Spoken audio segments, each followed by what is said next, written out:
Alright, enough with these hopeful dance movies filled with romance and whimsy. Today we talk about Climax, a film about a bunch of dancers losing their minds after someone spikes the punch bowl.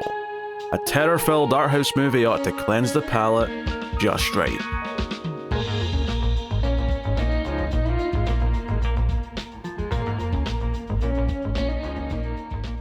Welcome everyone to the Collector's Cut. I am Peter, and joining me as always is David. Qu'avez-vous fait? This is a movie podcast, and we are currently working our way through dance movie season because our patrons and David insisted upon it. And this is actually a Patreon vote episode in which we had 3 dance movies up for vote, 2 conventional dance movies, and Climax. And Climax won. So that's what we're going to be talking about today.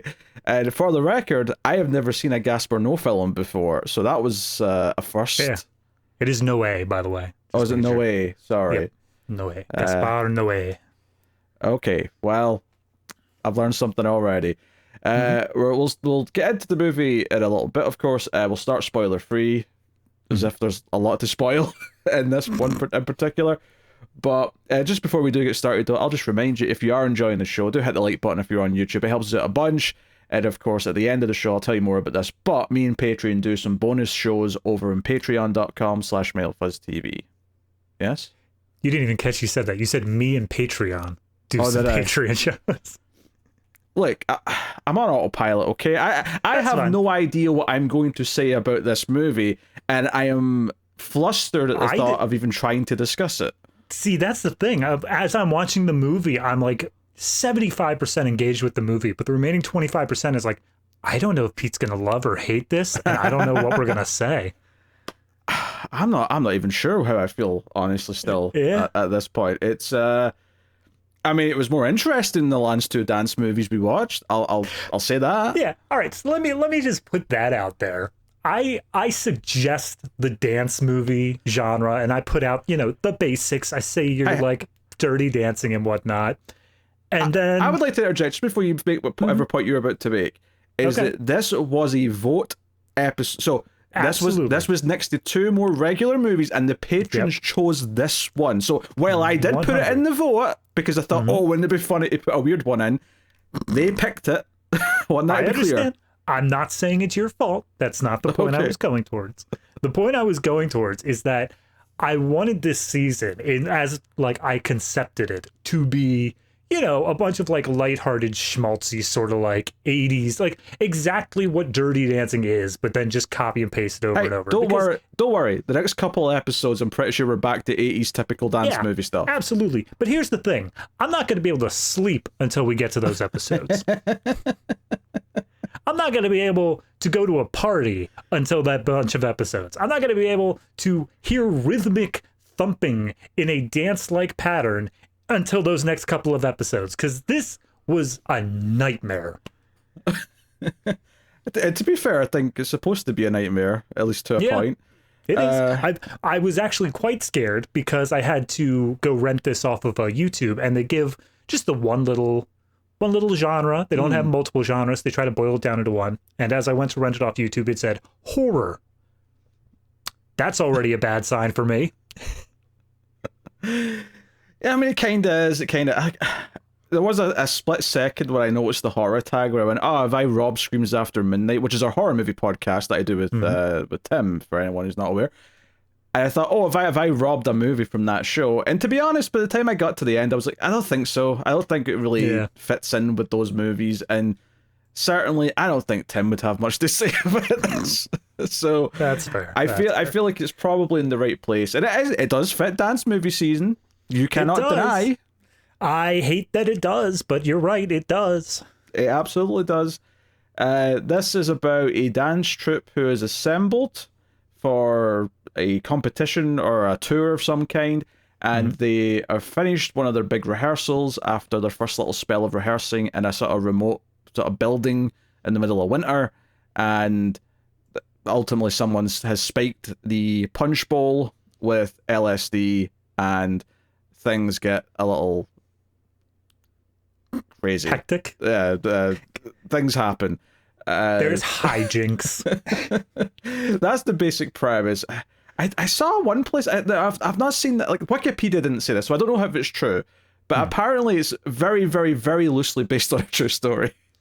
Yeah, so this is actually down in the Wikipedia page. It's down in the development section. Oh, okay, apparently okay. There was a French dance troupe in the 90s. They had their alcohol spiked with LSD, but like nothing happened. Yeah. There were no hijinks. Everyone was just a little bit weird. Well, not only did I assume that all of the events that happen once it gets kind of nightmarish, I assumed that was all made up, but on top of it just being fictional, apparently the cast were by and large allowed to improv a lot of the things they were doing. Oh, yeah. Which is kind of surprising in some ways because like half the movie is in one shot. Like the most of the back half of the movie is a single shot that lasts about 42 minutes. Now, I'm sure there's some trickery. I'm sure there's some connective little hidden splices to make it easier to film, as these things often are, and that's fair enough.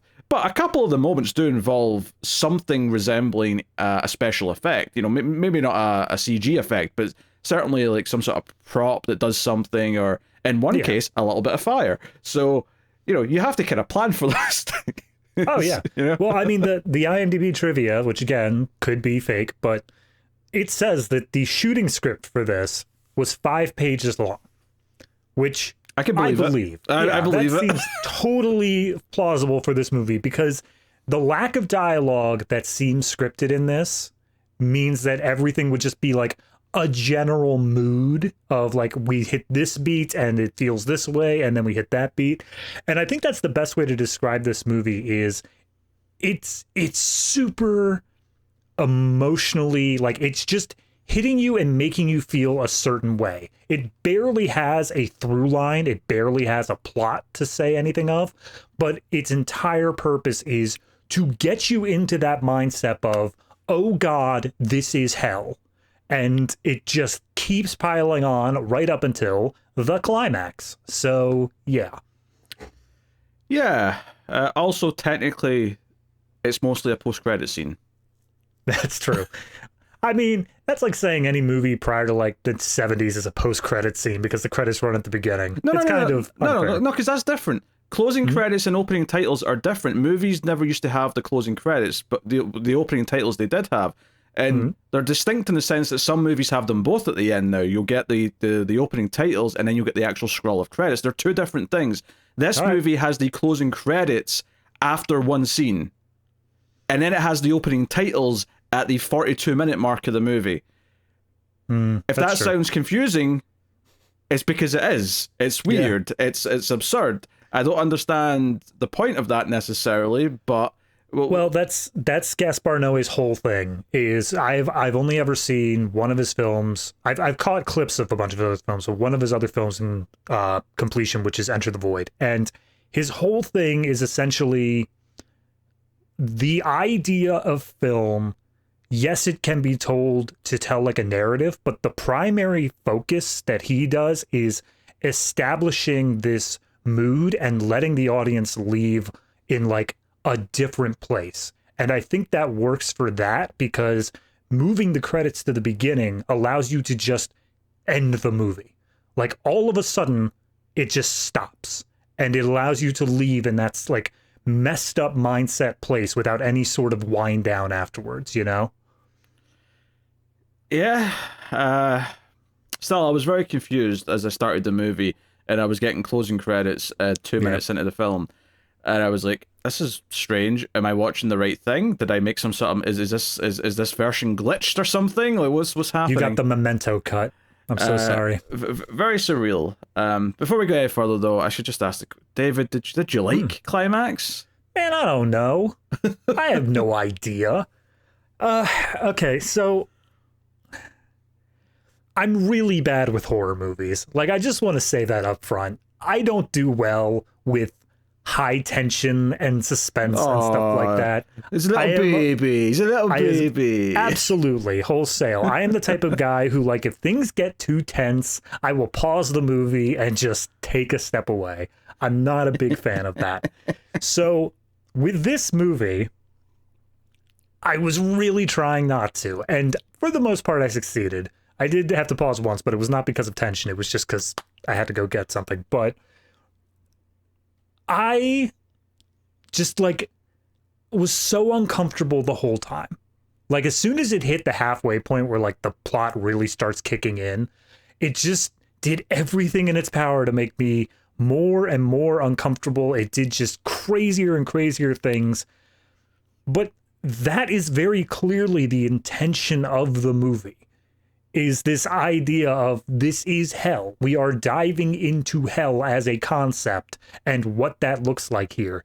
And in that way, I guess it succeeded. Would I ever watch it again? No. God, no. Why would I ever? That's awful. I would never do that. But there is clearly an artistry and a purpose, and it is done very well. So do I like it? I don't know. It depends on your definition of like. Yeah, I'm conflicted because first of all, I don't have this baby thing that David does with horror for a start. I enjoy if a movie can make me feel anything because I'm dead inside. But I'm conflicted on this because I also like a lot of art house movies. I like films from directors who are a bit more, off the beaten path. But I do remember vividly when I was a teenager and I was getting more seriously into film, I was tracking down some of the big things that I hadn't seen before. For example, I hadn't seen like the Indiana Jones movies somehow by the time I was like 15. So I was like, oh, I'm going to get the box set. I'm going to watch those. But I was diving deeper as well into like, stuff from the 70s, stuff in the 60s, so on and so on. And even in all that time, I remember there being like a little period where I kept hearing about David Lynch and I kept putting it off. I kept thinking, I don't know, maybe a bit too, like everything I hear people say about him, maybe a bit too weird for me. And it was kind of a valuable lesson because when I finally saw Mulholland Drive around 18, 19 years old, I was in love with it. I was absolutely enamored with that movie. And David Lynch has become one of my favorite filmmakers. I love Twin Peaks: The Return was one of the greatest like TV events of history. Yeah. As far as I'm concerned. So, but somehow I hadn't seen a Noé film before. I'd heard of a couple of them. I'd heard of Enter the Void. I've heard of Irreversible. But for whatever reason, maybe they're just sort of off the path enough. Even in my world where I am paying attention to foreign movies and I'm watching a lot of different things, somehow I still kind of avoid them up until this point. I'd heard of Climax. Climax is probably the one that I'd heard of the most. I think I considered seeing it when it came out in 2018. I'd heard of it as it was coming out, which is probably different to all of his other films. So anyway, fast forward to watching this today, and like I love a oneer, I do. And even the opening, like after the intro stuff, where it starts off with this dance sequence, which goes on for about 5 minutes, but then the camera keeps moving as they're going around talking to each other, and I'm like, okay, if this is mostly a series of long takes, you're going to endear me to this. Like I'm going to at least love like the craft of it, and I did like the craft of it, and it takes some of these ballsy little things and does some interesting things with its editing and filmmaking. But at the same time, as it was going on into the more kind of nightmarish stuff as the drugs were kicking in, there was definitely points where I was feeling like, okay, I get it, like especially like near the end. Like, I think the last 20 minutes, maybe not including the last like 5, but like the 20 minutes before that, right, where things are just kind of descending really into madness to a point where it's really just like a haze of like lots of people doing weird things without much context around it other than just everything's happening. I definitely felt in that period I'm like, okay, like I get it, but like I'm ready for you to like move on and like wrap this up now and make a point, because now I'm starting to just feel kind of more bored than I am enamored with anything. And there's and I felt that a couple of times. There's a bit right in the middle before all the stuff kicks in where there's like a series of shots which are split up. They're edited and spliced to jump ahead in time, but it's all a bird's eye view of just like more dancing. And I definitely felt during that, I'm like, like I get the symbolism of the shot. We're looking down at them. We're getting like a bird's eye view because we're sort of looking at them almost like this sort of godlike observer kind of thing, and we're going to get more of a case of them, blah blah blah. Like at least I can kind of get what the point of the shot is to an extent. The first dance was very involved. The camera was within them. This one is removing you from them. Yeah, but it goes on for like, it's at least 5 minutes. It might even be longer than that, but it goes on for a while, and I did feel parts of the movie kind of drag where I don't want to like say anything too extreme, like it's almost a bit too art house at points for its own good, because I definitely appreciated some of the choices that were being made over large sections. I think also the premise is one that I kind of like. We'll talk about what it's doing in spoilers and what we think it's all really about and all the rest of it. Right. But there is inherently something on a personal level that is tough for me. Is that I've never even been drunk before, so this is kind of a weird one to watch and find anything to kind of latch on in a sort of relatable way. All I can really do is analyze from a distance, kind of thing. Yeah, I mean that's kind of the same way I felt about like Requiem for a Dream. Like, sure, yeah. It's you know, you got these people, they have heroin, it's all this extra stuff, but like I've never done heroin, I've never done any hard drugs like that. So most people hopefully have not, but yeah, exactly. But that's the sort of thing where it's basically the most effective form of an anti-drug PSA, where it's like, yeah, okay, they're on the drugs, but we're not going to do it a thing of like, oh no, like you run in front of a car because you think you can fly or whatever, or something silly like that. It's like, no, here's just how it's going to systematically tear apart your life. This feels like a step further than that, where it is almost on that level of you run in front of a car because you feel invincible, but it's just so graphic and intense, and you are so, because it is a oneer that just follows in these characters around this building, it gets you into the setting the whole time. There's an energy. There's a build to it the way it does, where it starts off when they're all sober and it kind of builds. The filmmaking helps to build the transition into their state of realizing they're on something and so on. I think it's funny though, because like I did sort of quick look around to see, okay, what are the general ideas and like things that people talk about when they're discussing Climax? Like, what are people saying it is? Because as I was watching, typically when I see any movie that's like this, I'm usually thinking of like, oh, okay, right, we're sort of dealing with like human nature. We're dealing with people. We're dealing with, their biggest problems and fears and the things that break people apart and breaks down society.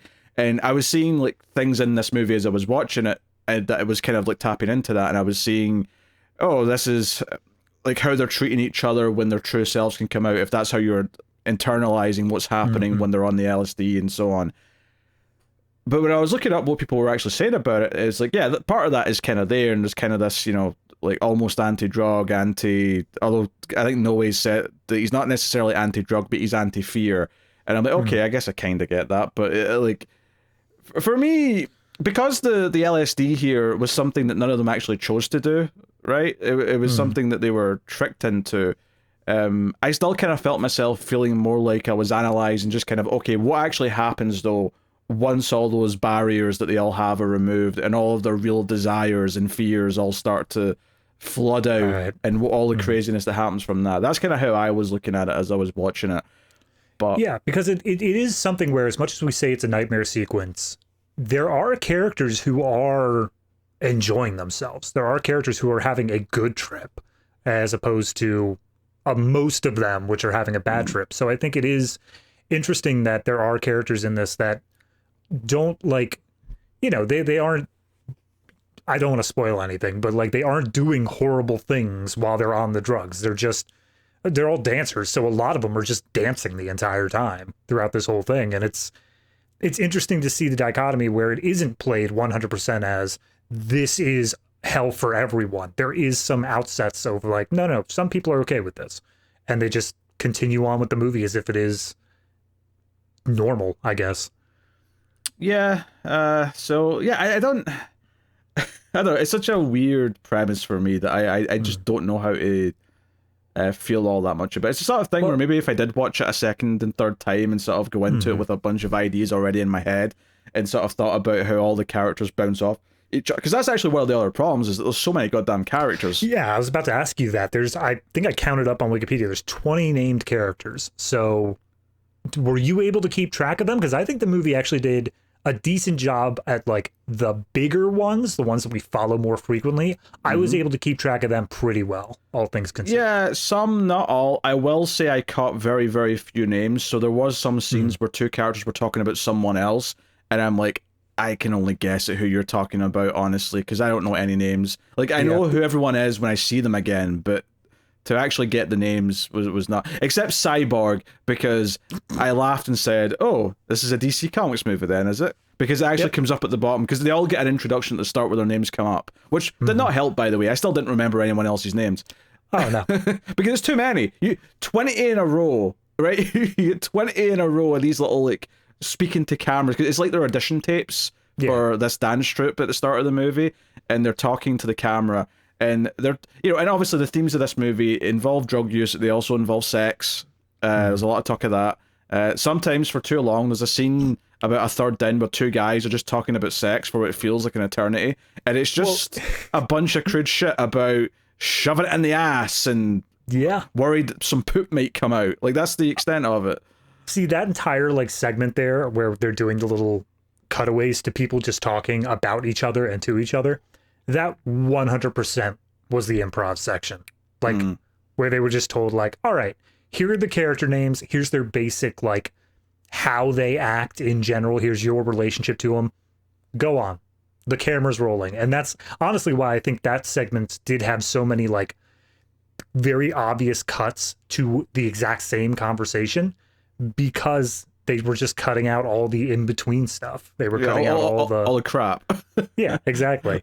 Because other than Sofia Boutella, who's like the one actress in here that I know from anything, and then Sahil Yaqub, who's also a real actor, everyone else was a dancer and had never done any real acting before. This was like part of it. So a lot of the people in this movie who are being asked to improv are not traditionally actors.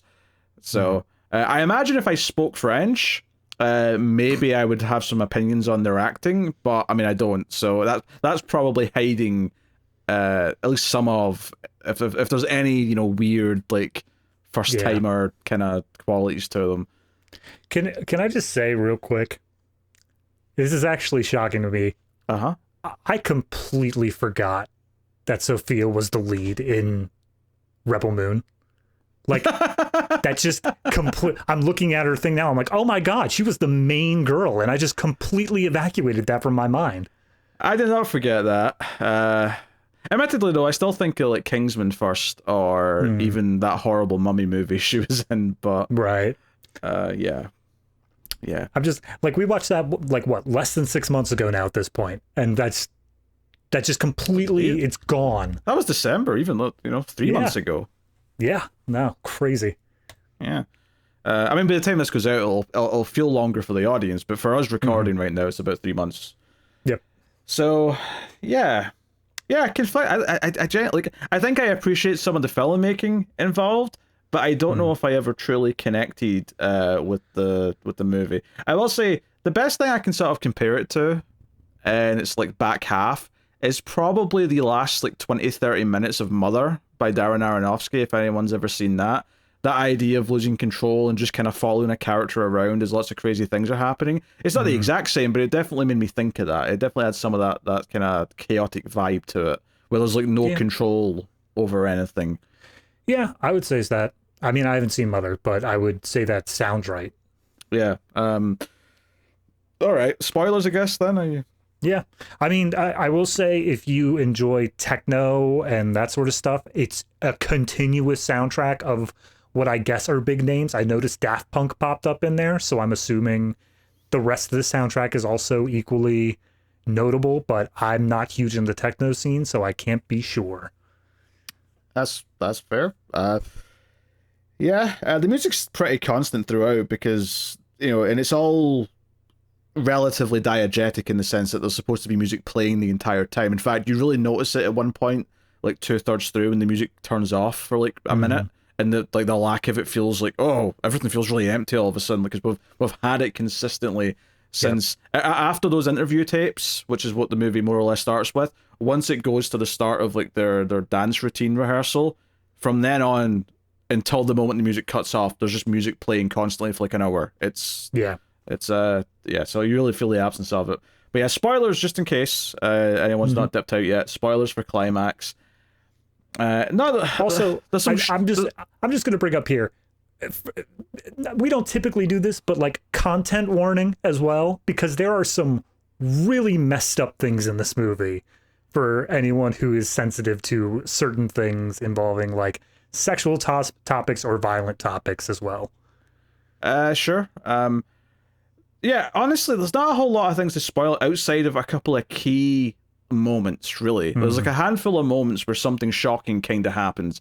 But other than that, there's not a whole lot to spoil because we've basically described what most of the movie is. Yeah. It breaks down into, there's like a tease at the start of like the aftermath of everything, of like a woman, we don't really know who it is at the start of the movie, crawling in the snow, and there's some blood, kind of, and we don't know if it's her blood or if she's just covered in blood or whatever, but she's crawling through the snow. She even does snow angels out of desperation at one point, and then keeps crawling.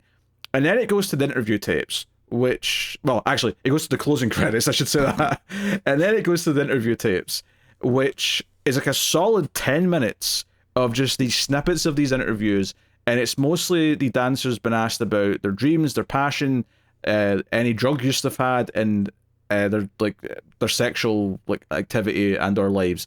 And we don't hear their answers. Like it kind of goes through them in batches. So like a third of them, you only get to hear their opinion on one of those things, and then it kind of shifts to the next topic. So you don't hear like every character say their thoughts on each of those things, but you hear a smattering across the board of all of them. Also, there's like a weird bit in the middle where there's like a, yes, we must take this dancing to America because America are shit at dancing, so we'll take our superior French dancing to them. I mean, we did just do Breakin'. So I agree. We got that. Oh, dear. So that's like 10 minutes, and then it finally cuts to like the rehearsal hall, wherever this place is, this sort of like old warehouse out in the forest. Honestly, it struck me as like either a church or a school, or maybe even like a Catholic school or something like that, because it's got like a big auditorium hall thing, so that makes me feel like it's a school setting. There's a hall with bedrooms. It feels like the sort of place that they've rented out because it has an auditorium and a bunch of bedrooms. So I don't know.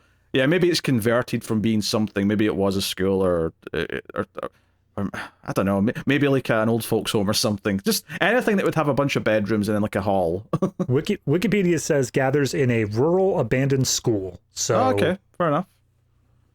I don't know if that's said in the movie, but so be it. I don't think it is. Well, one of the descriptions I saw said a dance troupe is lured to a remote location, and I'm like, okay, that does not describe the start of this movie at all. No. They're lured with the promise of a paycheck. And then Sofia Boutella starts dancing, and then everyone else starts dancing with her, and there's a whole dance routine which takes up 5 minutes of screen time. And it's implied that's like the choreographed dance. That's what they've been training to do this whole time. Yeah, so it's very choreographed. It's very in time, and I'm sure it's very impressive for the for dancing's sake. But it's filmed well though, because like I say, it's one continuous shot doing capturing the whole thing. And that makes it more interesting to me because it feels like the cameraman is also choreographed with the dancers, and inherently that makes it feel like I'm part of the dance, and therefore it's more dynamic and more interesting. So I'll praise that. I think that's good. Yeah. And when that comes to an end, the camera keeps going though, and then we get like a sort of very civil. Everyone's kind of just congratulating each other on how good everyone did. And it's following, it follows around Boutella for like a minute, but then it switches to another character and it follows them around. It follows someone else around. There's a guy trying to offer some people some drinks from the punch bowl, which obviously is a big part of the plot, is the punch bowl spiked. But it just kind of goes around and we get our first taste of who all the characters are. And then when that comes to an end, we get like an extended sequence that is all chopped up, which is all the characters like in pairs or trios talking about other characters and getting into the nitty-gritty of all that stuff. And I know I'm going through this quite quickly, but I'm just summing up the chunks right now. I did want to say in that first part, though, one major thing that is introduced is that, yes, all these dancers are there. However, one of the people who's not a dancer, they're like someone who helps set things up. They brought along their kid named Tito. I think she is a dancer, but she's retired because she had a kid, so that's why she runs a trip now. Yeah. Right. But yeah, she's the one who set up the whole snack table, the punch bowl, and she's got her kid named Tito there who all the dancers love. They're laughing with him, playing with him. They're not mean to the kid, but he is there in this place where I think two different characters say he shouldn't be there. We shouldn't have him in this situation. That's before they realize that they're going down a path. Yeah. Mm-hmm. Yeah, I mean, you've got the extended bit where they're all talking in pairs, and then when that comes to an end, you get the 5 or so minutes of the bird's eye shot of them dancing, and then it's after that where we basically start our 40-minute oneer where they start to realize, oh, we feel kind of sick. Oh no, I think it's LSD. Someone spiked the punch bowl. And then from there, just all the things happen, right? All the things that are... I mean, obviously there's a lot of stuff set up in that first half with all the conversations, which then play out or come out during the trip, right? Yeah. The most obvious one is that there's a brother-sister combo who's there, and the brother's really protective of the sister, and he's really upset that this really horny guy who... all of the others, when they're talking about this guy, all say he's a little perv who is like trying to have sex with everyone, and he keeps bragging to the other guys that he's had sex with everyone, and he's trying to get Sofia Boutella, he's trying to get everyone else, and this sister character seems to want to be into him, and the brother's upset about this.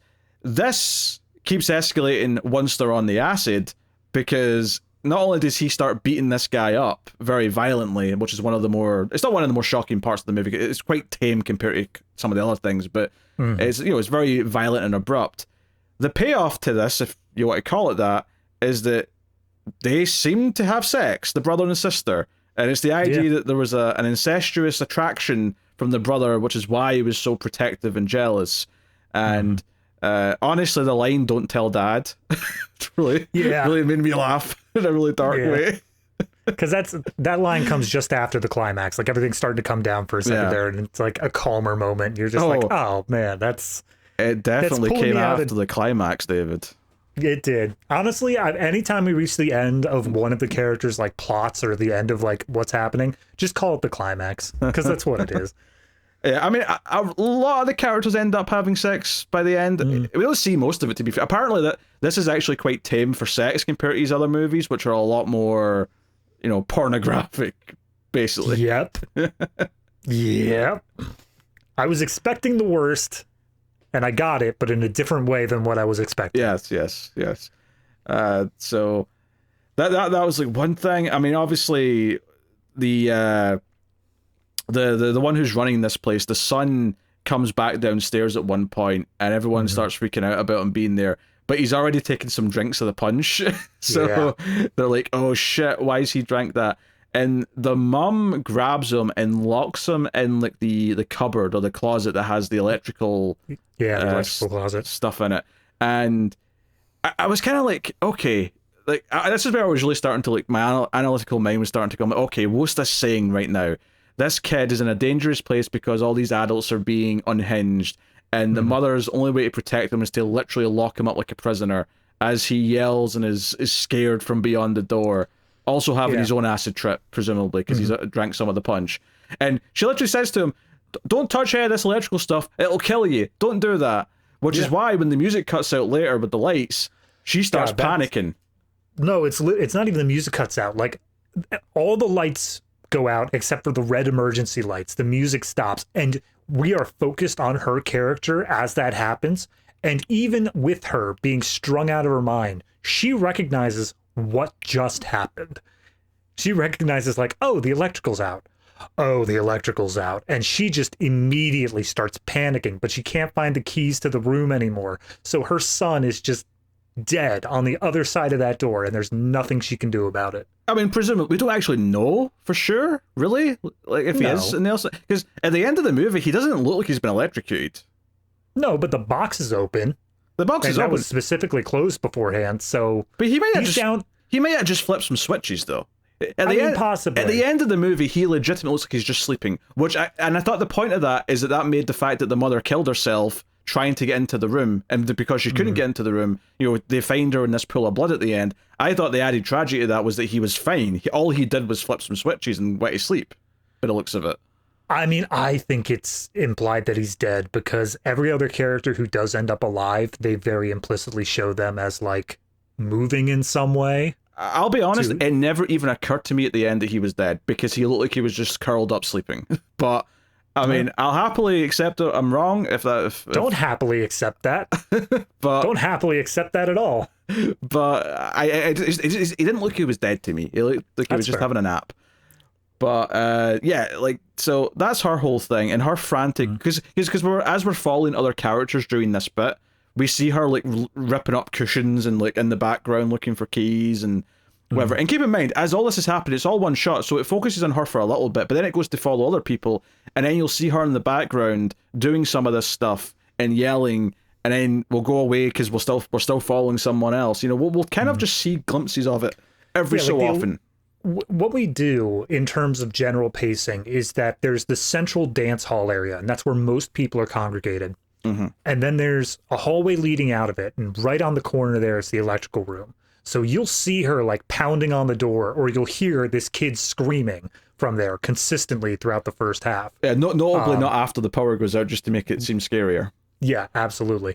But then we go back like 2 other hallways, and it's nothing but bedrooms. And they specifically color code them, even by the end of the movie, where the main area is like a red light, and then one of the hallways is green, and then one of them is blue. And that gives you like a sense of geography, even if you like tap out for a second of where exactly you've ended up here. Yeah. Okay, we have to talk about the pregnant girl, don't we?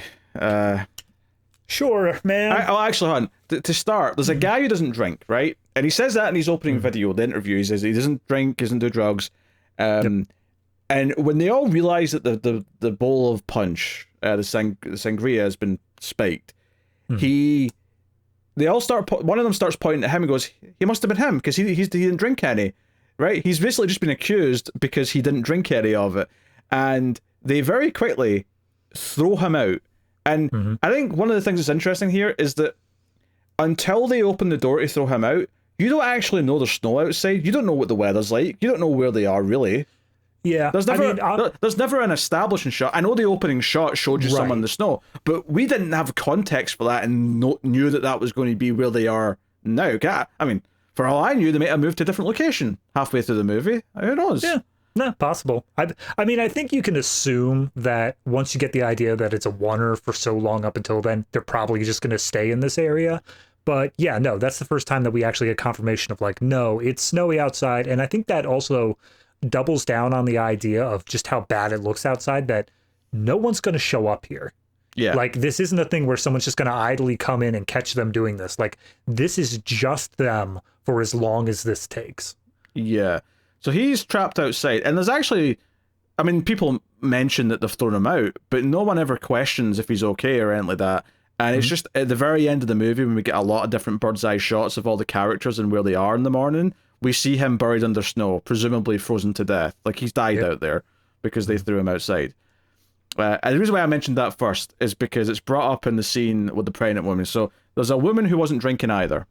And she walks off, and because there was so much talk earlier on about sex and the consequences of sex, there's even a conversation about the woman with the kid, and Boutella's character says, "Oh, I'm glad she didn't abort the kid because he's a lovely kid." Right? So the theme of that, the consequences of sex, and all the talk of sex itself, made it pretty obvious that she was going to turn out to be pregnant. It just made too much sense thematically for there to be a character there with that. Well, I think there's one character who, during those little conversations, he says like, yeah, I'm super into this girl, but she's pregnant with some other guy's kid, and like, it's not something that's going to work out between us.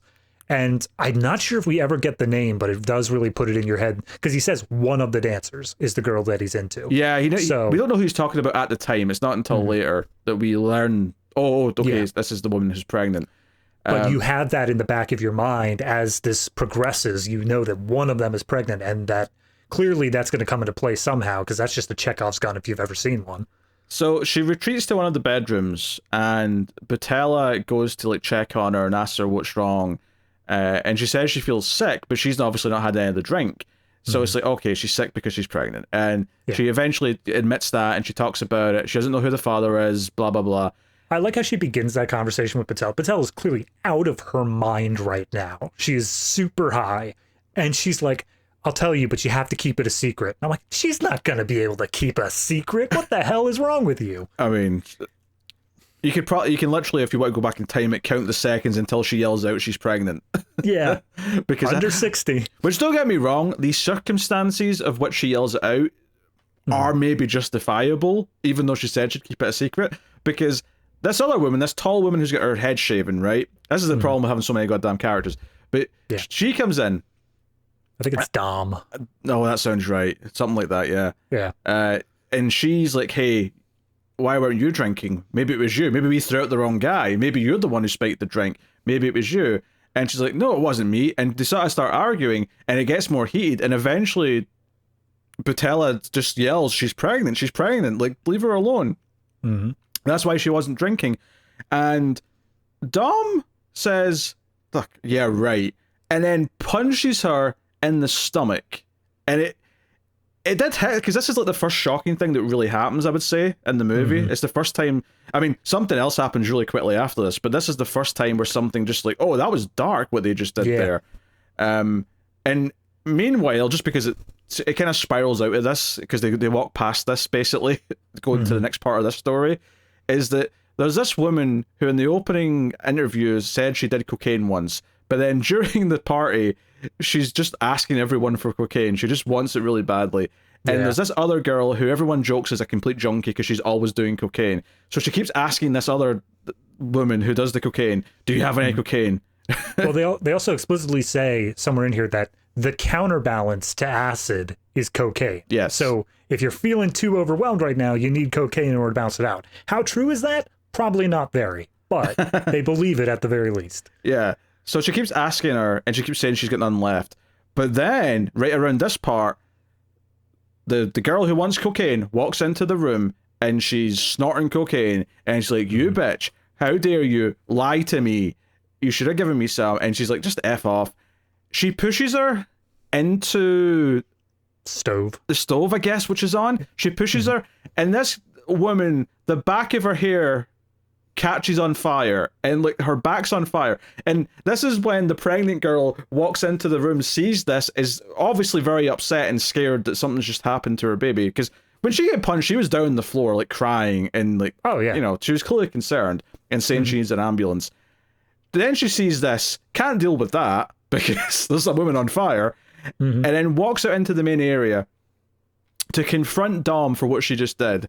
And Dom just starts yelling at everyone around her, hey, she says she's pregnant, but she probably spiked the drink. She's lying, blah, blah, blah. She's awful. Why don't you just kill yourself? The pregnant girl picks up a knife and threatens Dom. And then, like, a group of them, not everyone, but there's a group of a good, like, half dozen of them are now, like, around her, calling her a liar and saying, kill yourself, or, you know, daring her to do something. So the pregnant girl starts, like, slashing her arm and then, like, her face. Yep. And this is the point where between, like, the punch and then the girl on fire and then this, I'm like, oh god, how far is this going? Like, how crazy are we getting after this? Because it feels like we're tripping over the edge here in terms of extreme moments. The moment she started slashing at herself is the moment that, like, my thumb was hovering over the pause button. I'm just like, no, just okay, come on, just work through it. We can do this. Yeah. And to be fair, I wouldn't say it actually reaches this dark again, really. Yeah. I here's the thing. I think that this movie is very good at giving the idea, because you said earlier on that you felt towards the last, like, 20 minutes, discounting the final 5, but you felt towards the last 20 minutes that this went on a bit too long, that you were waiting for it to, like, make its point. Basically, before it went to the next morning, because that was obviously, like, capping everything off, but, like, by the time it was, like, everything was, like, bathed in red light, and, like, Cyborg and Cocaine Girl were just having sex in the middle of the floor, and everyone was just dancing, and the camera during this, like, final part of the movie flips upside down and does a lot of this stuff upside down. That section, I was like, okay, this could be, like, 10 minutes shorter, and I would be pleased by that. Yeah, but what I think it actually, in terms of messaging, does very well is the idea of, if you are in this scenario, if you are high on drugs or whatever, there is this idea that it's like this forever. Like, you logically, it isn't. Logically, you will be fine. But, like, while you're high, if you're having a bad trip, the panicking reason is that it's going to go on forever. You're going to be like this. And so by extending it past the point where you think it logically would go, it just instills that more and more. You feel like this is just going to keep going on and on and on. Yeah. And there's never going to be a stop to it. It may not always be building, like we said. I feel like that the slashing her was kind of like the peak in terms of how it got, but it still keeps going on regardless. Yeah, it's worth mentioning. I think the ending kind of implies as well is that it wasn't just regular LSD. It kind of implies that the person who did this was maybe experimenting and concocting something, because they had like a bunch of books about, you know, LSD and chemistry. So yeah. I think there's a sort of implication that this wasn't just a regular like strain or whatever you call it. Like this was something that was maybe a bit more heavy. Yeah, possibly. Which would make sense with all the really crazy shit. So oh yeah, that's one thing in this movie. At a certain point, they really make sure that like every 10 or so seconds we get a focus on the contortionists, the people who can really like move their bodies into awkward ways. And there is nothing more demonic than seeing that in a dark lit room just crawling towards you. Yeah. I mean, it's definitely not pro drug use, I can say that much. Nothing about this, I think, makes it look like an appealing thing. Because this really is just a movie about people with all these vices just sort of like giving into them, and then what happens when there's no like things stopping that. Because there's a lot of characters. So probably one of the main kind of, so we talk about, there's a guy in the tracksuit who wants to get Sofia Boutella and keeps getting upset that she's rejecting him. But the other sort of main couple that kind of keeps, like, we keep getting glimpses of throughout the movie is two women. It's like a lesbian couple, or well, I say couple. It's not really a couple, I guess. But you know, there's the tall woman, and then there's the shorter woman with the curlier hair who seems to be really into the tall woman.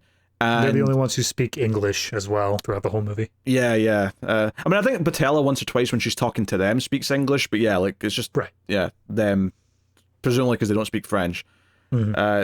They like she, you know, the shorter woman's like, hey, like come on, why are you being like this? Why are you being like this? You know, what we have is good, blah blah. And she's trying to be with her all night, and she keeps getting rejected. In fact, it's actually the first sort of like sign that something really wrong's happening is probably that tall woman, just pisses herself, right? Like she's on the dance floor and she doesn't even acknowledge it. She's just dancing, and you just see like, you know, piss coming out from her skirt. And that's your first sign that something is not right here. That's, you know, where everyone's like cheering her on, like, yeah, party, let it loose. And then like some other people are like, okay, but she's not reacting. I feel like she should have probably reacted to that. This is a cause for concern, for sure. But yeah, the smaller woman though ends up with Boutella by the end. They end up like, you know, going back to one of the rooms and having this intimate moment. Tracksuit guy tries to get in on it. In fact, he even said earlier on to someone else when he was being all pig-like that he'd really like two blondes. And this is almost like him trying to like make that happen by like getting involved. But they tell him to get lost and shut the door. And you know, that's that. But so yeah, there's a lot of characters waking up next to someone else at the end. Most of them, we don't necessarily focus on them getting together. It's more just kind of in the background for most of them. But these key ones are there. I think that it's a I don't think it's everybody. Obviously, we get at the very end, we get a glimpse of the girl who had her hair burned. She's like just trying to soothe the burning by like putting it in the sink. Like she's still alive. She needs the hospital though. She needs to go and get that treated. Absolutely. But I feel like every other character in this movie is either like in somebody's arms or dead. And I'm sure there's some sort of like messaging in there about like being able to make it through this if you're like not alone and something like that. But pretty much everybody is either dead or they're curled up with someone. No, I don't think that's entirely true. There's definitely some people who are like lying there on their own and they're fine. Well, as they say fine, but they're not dead. Yeah. I don't know. I mean, that's the thing, is that there are so many characters that are like curled up next to one another. Obviously, you have the two girls, as we just said there. You have the cocaine girl and the one guy were having sex on the floor. They're next to each other. You have another, I think two guys are next to each other. Yeah. One of them in a bedroom, one out on the dance floor. It's the DJ guy who was wearing like the tartan. It wasn't a kilt because it was too loose to be a kilt, but he was wearing like a tartan thing. And he ends up with this young guy who's a virgin who wants to try and lose his virginity, and seemingly by the end he's lost it with him. Yeah. But that's the sort of thing where that's already accounting for like 8 of them. And I feel like everyone else, just thinking of it off the top of my head, is dead. I'm sure not all of them, but most all of them. Yeah, I think you're adding to this. I think I disagree with that. I don't think most of them are dead. Because there's definitely ones who are on their own, kind of like flinching and, just they're clearly like not okay in the same way that they're all not okay, but they're because there's a few of them that have like covered themselves in like I don't even know what it was. It was something from the buffet table. It was. Was it just a tablecloth? Was that it? No. It was like a not a powder, but like. Oh yeah. I know. When they smeared it on their skins. Yeah. There was some of them like still lying with that on when they woke up at the end. Yeah, I'm sure. I feel like that was just some sort of like cream puff or something. I don't know. Yeah, I don't know if it was food because it was on the table with the food, or if it was like I don't know, something else. It was the rest of Cocaine Girl's stash. Yeah, I don't know, and yeah, honestly, like. I feel like I don't know what else to talk about now because... Well, I think the final thing that we need to reveal is the final scene of who... How it wraps up, how we get these final shots, and then who did it. Well, yeah, so we see the doors open and it's daylight outside and some people have clearly came out. Maybe someone called them. It's unclear. We don't get much context. But some people have opened the door with a crowbar, they come in, they see everyone lying around. We see these bird's eye view shots of everyone and where they're lying, whether they're alive, dead, out in the snow, whatever. And the final thing is a girl who, I'll be honest, I remember her interview at the start of the movie because her thing was that she's from Berlin and that she didn't like how drugs were becoming very prevalent. Like even her ex-roommate was starting to take acid and she didn't like that. At the end, she's got this bag full of books that are all about chemistry and LSD and stuff, and she's taking acid drops, and that's how the movie ends with that reveal. I have to admit, I don't think I remember seeing her that much throughout. She was the one who peed herself on the dance floor. Was that her? Okay, fair enough. Her. Yep. All right, fair enough. She was also at the end of the movie. Everyone is either collapsed, dead, or hooked up with somebody. She's the only one who's still dancing on the dance floor as people come in. So clearly she was having a good time. I guess.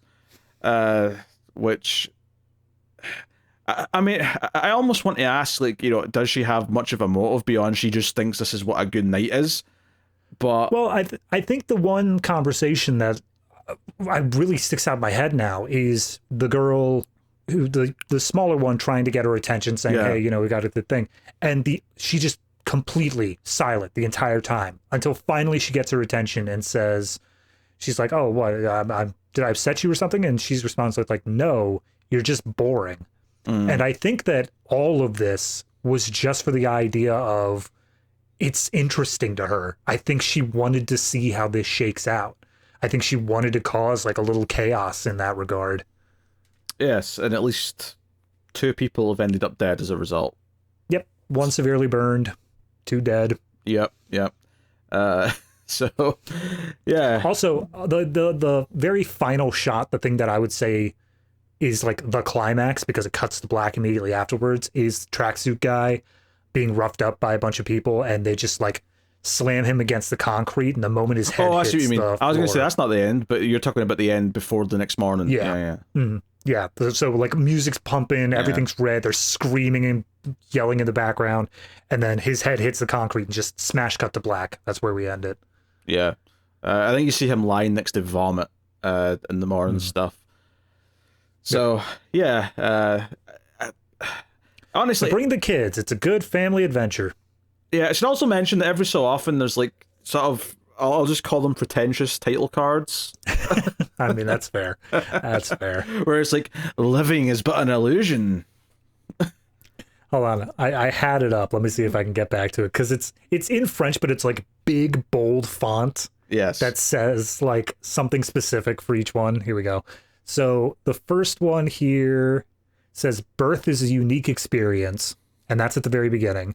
And then like, I think it's right after the opening credits. So 40 minutes in.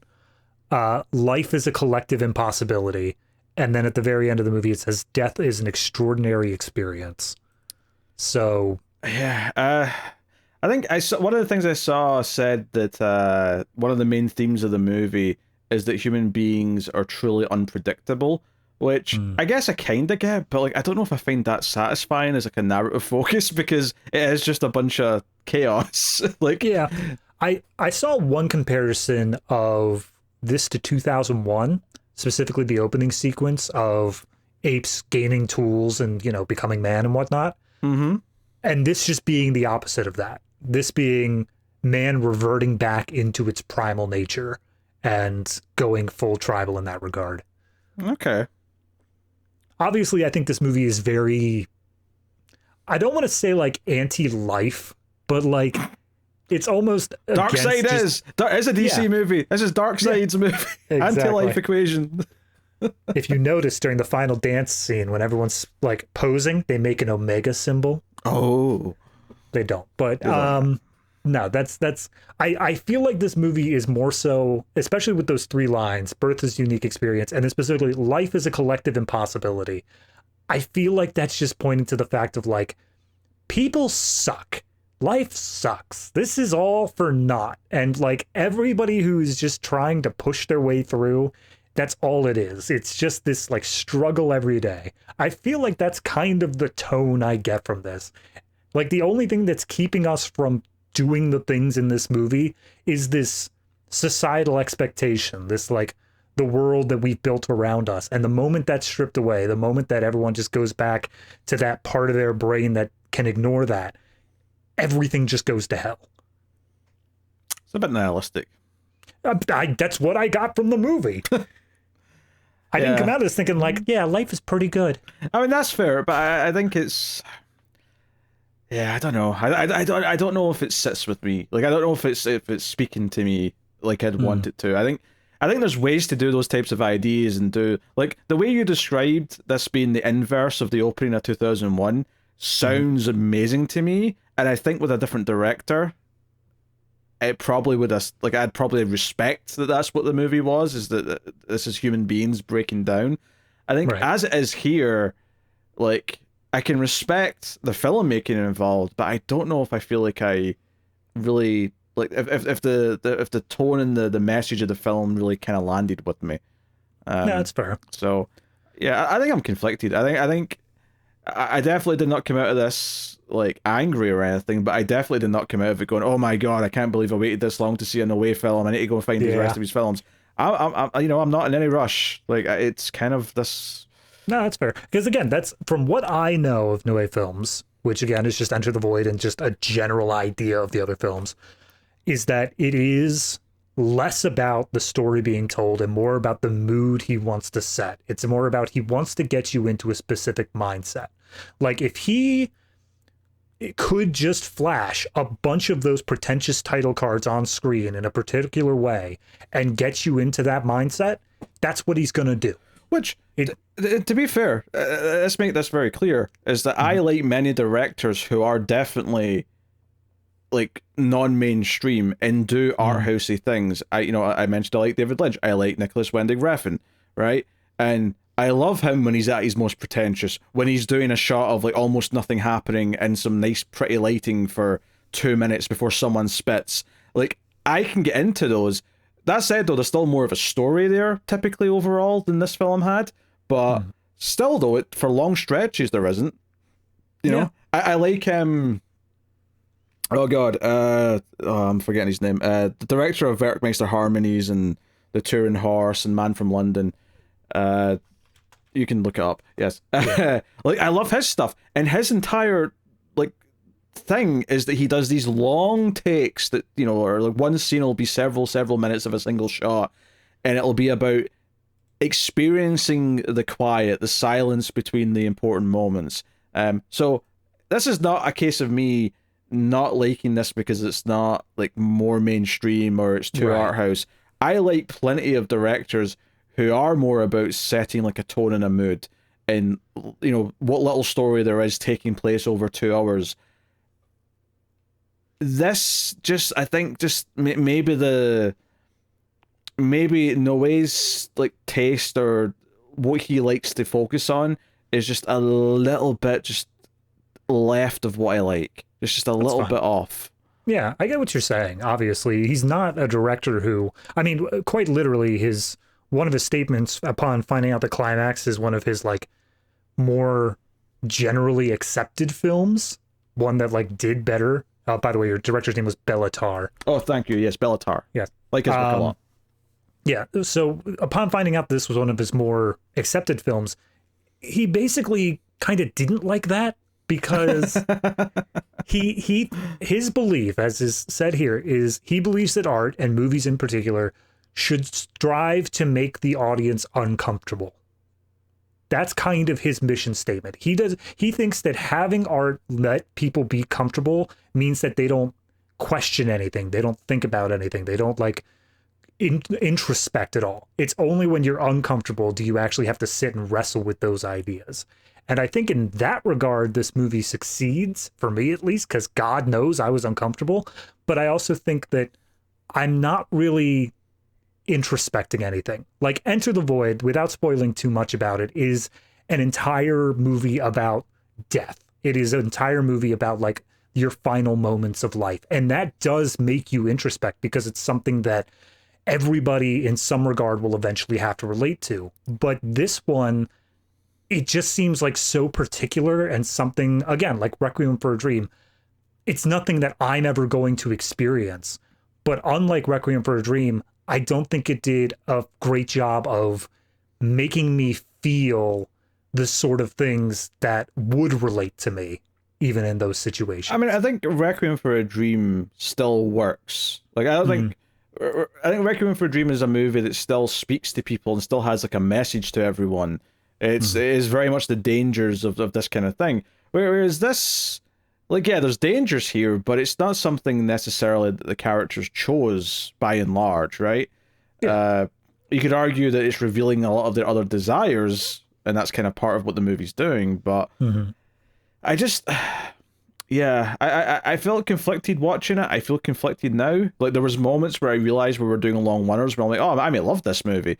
But then it kept going, and I felt like there just wasn't quite enough of a thing to latch on to that I really could feel like I really cared about.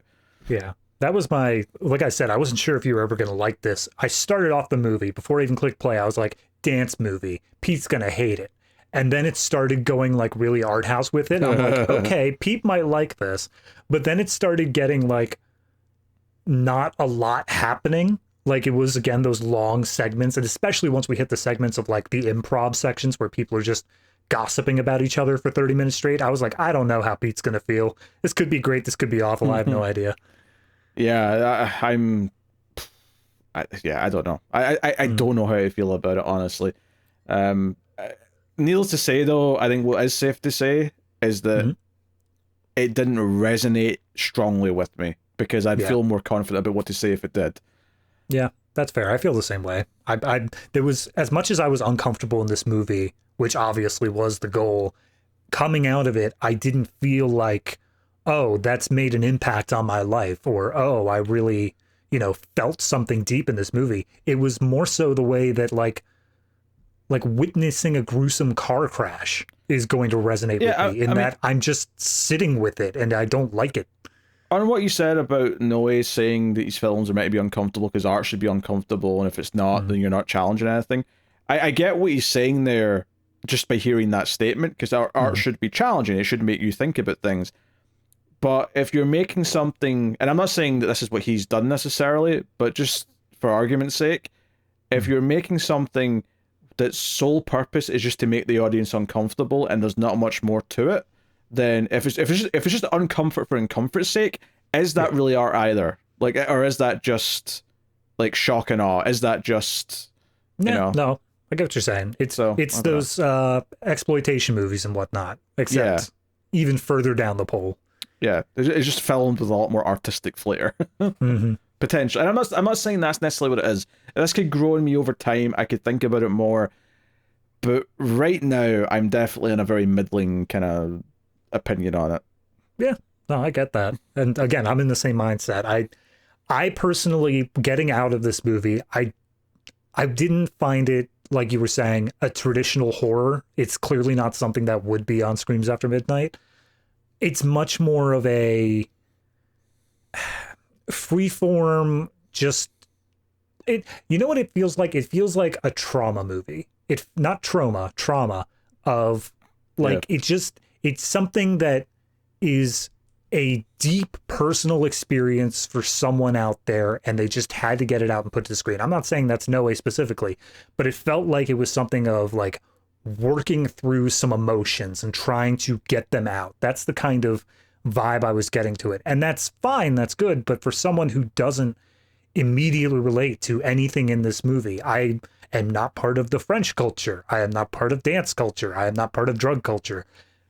There's nothing in it that really latches hold of me and says, wow, can't you really feel how this is working on all of these levels? Yeah, I think as I was watching the movie, because normally with everything you just described there, where you're not a part of any of those things, so it's hard to relate to anything. Normally, that's not a problem in a movie like this, because at a certain point, you'll start to see what it's saying with its characters. Like, you'll have a point about society, and everything's just an allegory for something else. But I never reached that point where I'm like, oh, this is about this, or this is specifically about that, and it's, I never got to a point where I'm like, oh, this all represents X thing, and it's a commentary on this. I kept looking for it because it felt like there should be something like that there, but it never quite was. At least I didn't find it in this viewing. So, certainly there's talent and skill here, and I respect the hell out of doing a lot of this in big long takes, and that endears me to no end. But goddamn, if everything else wasn't clicking with me in any great way or shape or form. I would absolutely love to see the shooting script for this, to see exactly what parts of it were actually nailed down and said, like, this happens at this point, and how much of the rest of it was just just roam about, make this stuff whatever.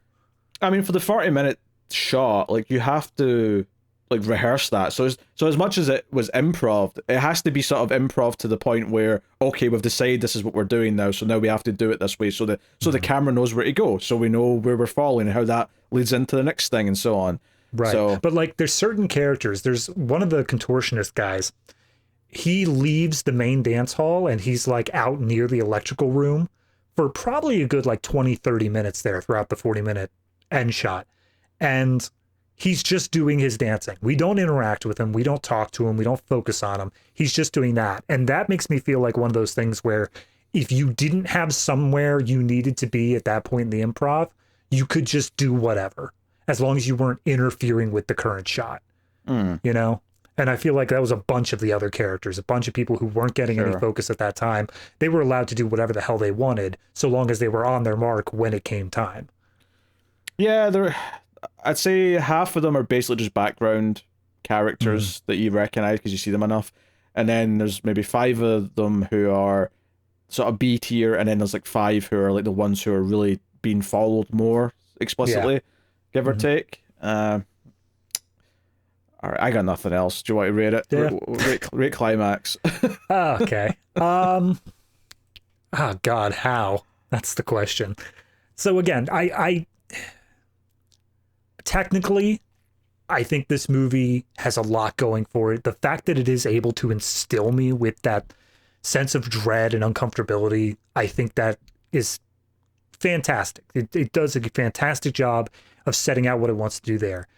Directing quality, also great. It feels like every choice was intentional. My biggest problem with it comes from just, it doesn't feel like it has a connection to me. It doesn't feel like there's a part that I can latch onto there. And by the end of the movie, it just makes me, it fills me with the same sort of dread as any other like crappy horror movie that has some genuine scares in it, in that I'm not scared of like the existential stuff. I'm scared of the things that I saw. Like, there are uncomfortable things that I saw that are still just popping in my mind every once in a while. So all that said, I'm going to say 6.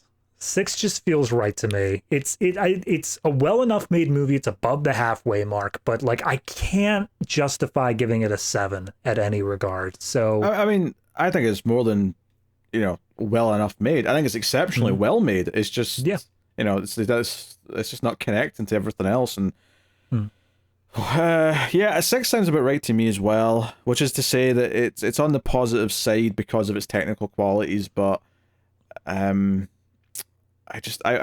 wanted to be into it. As it was starting and I was like seeing some of the weird choices, I was like, oh, I might be really into this. And as it was going, I just felt myself like getting further away from it. Yeah. And that was disappointing. So I think that's where I'm going to land as well. I'm going to land with a 6 out of 10. So right. Yeah, not a knockout the park, unfortunately. I was kind of hoping this would be the weird oddball pick that I'd love that would see me through the rest of Dance movie season, but yeah. I mean, looking at the other movies, I can only imagine the parallel universes that are going on right now where Billy Elliot or Fame won, because that's just a completely different version of me at this point. But yes, that is Climax. Well, before you move on, yeah, doesn't make the cut. No, it does. No. Fair enough. But where doesn't it make the cut? I mean, I'd be willing to give cutting it close just for the interest and experience and for the high quality filmmaking. But that's only if you feel particularly passionate about making it that high. See, that's the thing, is me personally, no, I don't. But I can see the argument that this is going to relate to like different people in different ways. Maybe someone else could view this with like that viewpoint that it should be seen through in order to make those connections. But for me personally, no, I'm fine with cut from the collection like as a blanket. So I guess the question is, do we do this for the audience or do we do this personally? Oh, personally, it's cut from the collection. All right, there we go. Done. Cut from the collection. There you go. Did it. Yeah, that is Climax, everyone. We'll be back next week with Flashdance. Oh boy. So a bit more, mainstream, bit more normal. Look forward to water pouring on someone as they dance. I have never seen Flashdance, and I am so curious to the context of that scene, because obviously it's like a meme before memes were even a thing. I want to know how we got there. Just part of the flashy dance routine, I guess. I hope not. I hope it has something. I hope there's anything to say, like, by the way, pull this lever if like there's a fire. Maybe it happens by accident in rehearsal, and then she realizes, oh wait a minute, we're onto something. Maybe she gets carried, where she's doing a dance, and then all of a sudden, like, water drops on her by like a bully. And she's like, I'm just going to finish. I mean, I don't think they're high school students in Flashdance. I think they're adults, so it'd be a bit weird. Enough. But yeah, I could be wrong. I've never seen it. But I mean, there are bullies in dance troops and crews and stuff. We can have that.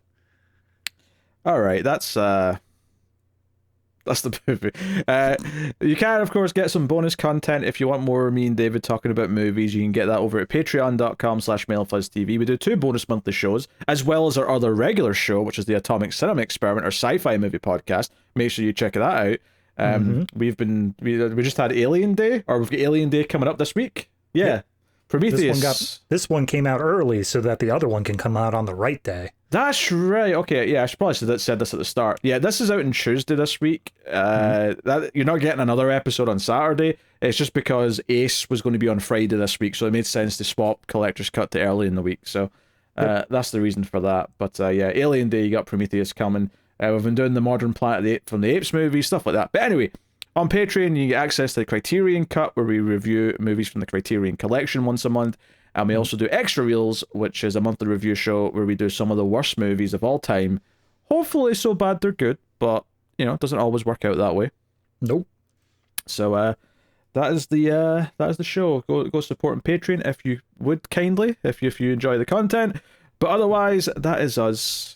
So, and if you can't, don't feel too bad. Enjoy this show. Just keep watching, keep liking, keep sharing, whatever it may be. All of it helps. So thank you for joining us once again. We always appreciate it. Keep watching movies, and if you can get it, it's always nice to have diplomatic immunity.